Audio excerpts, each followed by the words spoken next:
शक्ति pumps India limited को महाराष्ट्र ऊर्जा विभाग एजेंसी मीदा से 4500 ऑफ ग्रिड सौर फोटोवोल्टिक वाटर पंपिंग सिस्टम के लिए स्वीकृति पत्र प्राप्त हुआ है।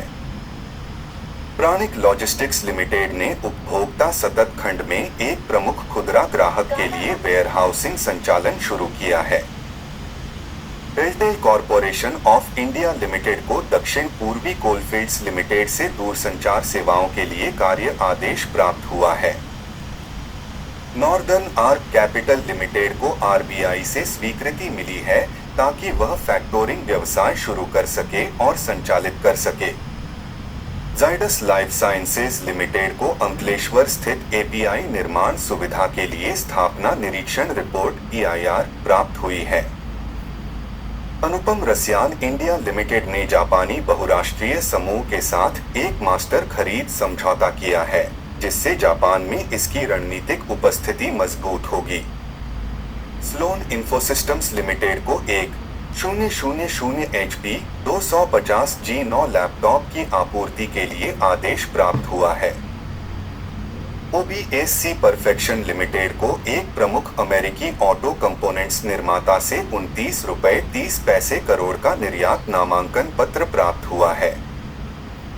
रेटगेन ट्रैवल टेक्नोलॉजीज लिमिटेड ने वाणिज्यिक टीमों द्वारा सामना की गई चुनौतियों को दूर करने के लिए एक रियल टाइम विश्लेषण समाधान लॉन्च किया है। विवियाना पावर टेक लिमिटेड को L1 चरण में सफल बोलीदाता के रूप में पुष्टि प्राप्त हुई है, जिससे गेटको के लिए 66 kV ट्रांसमिशन लाइन की आपूर्ति, स्थापन, परीक्षण और कमीशनिंग के लिए टर्नकी अनुबंध सुनिश्चित हुआ है। हैप्पीएस्ट माइंड्स टेक्नोलॉजीज लिमिटेड ने श्री आनंद बालाकृष्णन को अपना मुख्य वित्तीय अधिकारी CFO नियुक्त किया है।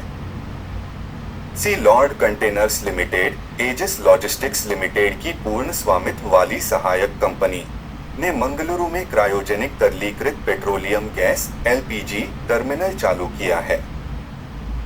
रेमंड लिमिटेड अपने रियल एस्टेट व्यवसाय को सितंबर तिमाही में स्टॉक एक्सचेंज पर सूचीबद्ध करने की योजना बना रहा है।